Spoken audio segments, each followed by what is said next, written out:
Salam, bugün qitələrin relyefi haqqında danışacağıq. Əvvəlcə Avropanın relyefinə nəzər yetirək. Avropa fiziki cəhətdən 4 regiona bölünür. Şimali Avropa, Mərkəzi Avropa, Cənubi Avropa və Şərqi Avropa regionları. Qeyd edək ki, fiziki cəhətdən regionlarla iqtisadi cəhətdən regionlar hər zaman üst-üstə düşməyə bilər. Biz bunu Avropada görə bilərik. Rusiyaya aid olan Kola yarımadası ilə Baltikyanı ölkələr olan Latviya, Litva, Estoniya fiziki cəhətdən Şimali Avropa regionuna aiddir və ya Balkan yarımadasında yerləşən ölkələr fiziki cəhətdən Cənubi Avropa ölkələrinə aiddir. Cənubi Avropa regionuna aiddir. Deməli, fiziki cəhətdən regionlarla iqtisadi cəhətdən regionlar üst-üstə düşməyə bilər. Gəlin Şimali Avropaya nəzər yetirək. Şimali Avropada Skandinaviya yarımadası, Kola yarımadası, Baltikyanı ölkələr, Jutlandiya yarımadası və İslandiya adası yerləşir. Skandinaviya yarımadası boyunca qədim Skandinaviya dağları yerləşir. Skandinaviya dağlarının ən hündür zirvəsi Qalxapiken zirvəsi 2469 metrdir. Bu dağların qədim olmasına baxmayaraq Şimal dənizinin enməsi Skandinaviya dağlarının qalxması müşahidə edilir. Qədim olmasına baxmayaraq qalxan dağlardır Skandinaviya dağları. Qeyd edək ki, Şimal dənizi, Norveç dənizi və Aralıq dənizi Qrinviç medianının kəsilməsi nəticəsində 3 yarımkürədə yerləşən dənizlərə aiddir. Skandinaviya yarımadasında yerləşən ölkələrə Norveç, İsveç və Finlandiya aiddir. Finlandiyanın yalnız şimal hissəsi Skandinaviya yarımadasına düşür və bu 3 ölkə hər üçü qütb dairəsi ilə kəsişir, yəni 2 işıqlanma qurşağında yerləşir. Skandinaviya yarımadası 20 min il bundan əvvələ qədər buzdaqlarla örtülü olmuşdur. Lakin hazırki dövrdə belə buzdaqlar yoxdur. Amma buzdaqların fəaliyyəti nəticəsində yaranan relyef formaları, yəni moren tirələri, troq dərələri mövcuddur. Troq dərələrinin sahilə tərəf olan hissələrində buzdağın əriməsi nəticəsində suyun səviyyəsinin qalxması və troq dərənin basması nəticəsində dərin, ensiz, sıldırım, dik sahilli körfəzlər meydana gəlir. Belə körfəzlər fyordlar adlanır. Fyordlar Norveç sahillərində daha çox yayılmışdır. Bundan başqa Şimali Amerikada Alyaska sahilində, Cənubi Amerikada Çili, Argentina sahillərində müşahidə edilir. Finlandiya ərazisində Salpausselkaya moren tirəsi mövcuddur. İslandiya adası Şimali Amerika ilə Avrasiya litosfer tavasının bir-birindən ayrılma zonasında, divergens zonasında meydana gəlmişdir. İslandiya ərazisində çoxlu fəaliyyətdə olan vulkanlar vardır. Bunlara Hekla, Bardamburqa, Eyjafjallajökull vulkanını misal göstərmək olar. Qısaca Eyjaf vulkanı deyə bilərik. İslandiya adası bütövlükdə mülayim işıqlanma qurşağında yerləşir, yəni qütb dairəsi İslandiya adasını kəsmir. Daha sonra Jutlandiya yarımadasından danışaq. Jutlandiya yarımadası əsasən Danimarka ərazisinə düşür, amma azca hissəsi, cənub hissəsi Almaniyanın şimal hissəsini təşkil edir.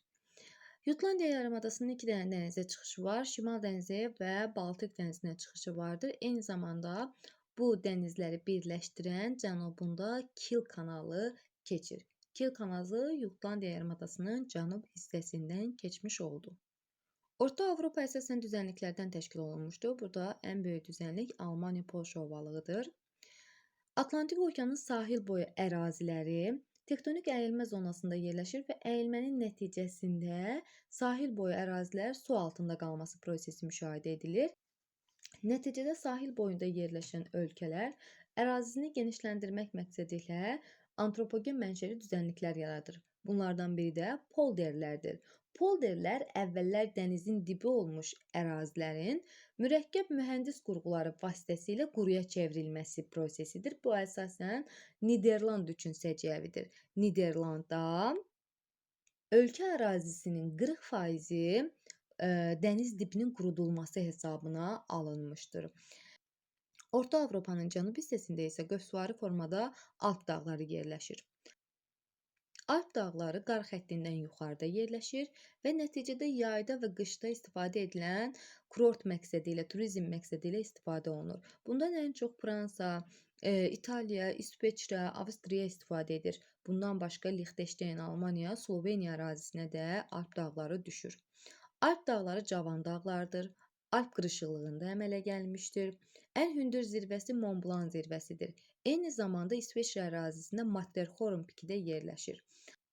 Mont Blanc zirvəsinin hündürlüyü 4807 metr təşkil edir. Matterhorn pikində Shermat kurortu mövcuddur.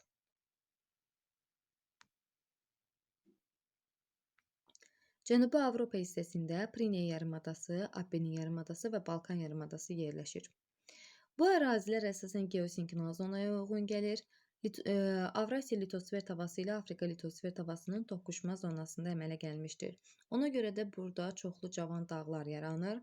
Bunlara Əndəlüs dağları, Pireneya dağları, Apennin yarımadası boyunca uzanan Apennin dağları, daha sonra Balkan yarımadasında eyni adlı Balkan dağları və Dinar dağları mövcuddur. Bu dağlar cavan Alp qırışıqlığında əmələ gələn dağlardır. Eyni zamanda seysmik cəhətdən də fəaldır. Bu ərazidə Apennin yarımadasında xüsusən də vulkanlar mövcuddur. Apennin yarımadasının özündə Vezuvi vulkanı, Siciliya adasında isə Etna vulkanı vardır. Eyni zamanda Stromboli adasında da Stromboli vulkanı mövcuddur. Burada İspaniyaya məxsus olan Balear adaları yerləşir. Balear adalarında Menorka çimərliyi vardır və bu da İspaniyaya aid olacaq. Karst prosesinin də ən güclü olduğu ərazilərdən biri Balkan yarımadası hissəsidir və burada karst platosu yerləşir. Eyni zamanda Sloveniya ərazisində karst prosesi nəticəsində yaranan Avropanın ən böyük mağarası olan Postoyun mağarası yerləşir. Şərqi Avropa regionunda eyni adlı Şərqi Avropa düzənliyi yerləşir. O, Karpat dağlarından Ural dağlarına qədər uzanır. Karpat dağları cavan dağlardır. Ən hündür zirvəsi Gerlohovski zirvəsidir. Ural dağları isə qədim dağlardır. Ən hündür zirvəsi Narodnaya zirvəsidir. Şərqi Avropa düzənliyində Orta Rusiya, Volqaboyu və Valda yüksəklikləri yerləşir. Eyni zamanda bu ərazidə sənaye əhəmiyyətli Sankt-Peterburq, Moskva və Kiyev şəhərləri yerləşir. Şərqi Avropa ən çox sıx məskunlaşılan ərazilərdən biridir. Şərqi Avropanın cənub hissəsində cavan Krım dağları yerləşir. Krım dağlarının hündürlüyü az olsa da cavan dağlardır. Ən hündür zirvəsi Romankoş zirvəsidir. Eyni zamanda Şərqi Avropanın cənub hissəsində Qafqaz dağları yerləşir. Qafqaz dağları da cavan dağlara aiddir. Ən hündür zirvəsi Elbrus zirvəsidir. Avropanın ən hündür nöqtəsi Qafqaz dağları olacaq. 5642 metr Elbrus zirvəsi, ən alçaq nöqtəsi isə mənfi 27 metr Xəzər dənizinin səviyyəsi olacaq. Avropada abrazion relyef formalarına nəzər yetirək. Avropada abrazion relyef formalarına fyordlar, Norveç sahillərində rast gəlinirdi. Baltik dənizi sahillərində şixer tipli sahillərə rast gəlinirdi. Şixer tipli sahillər daşlı qayalı sahillərdir. Eyni zamanda Adriatik sahillərində, xüsusən də Xorvatiya sahillərində yerləşən Dalmasiya tipli sahillərə rast gəlinir. Dalmasiya tipli sahillər isə quru ərazisinə paralel şəkildə adaların yerləşməsidir.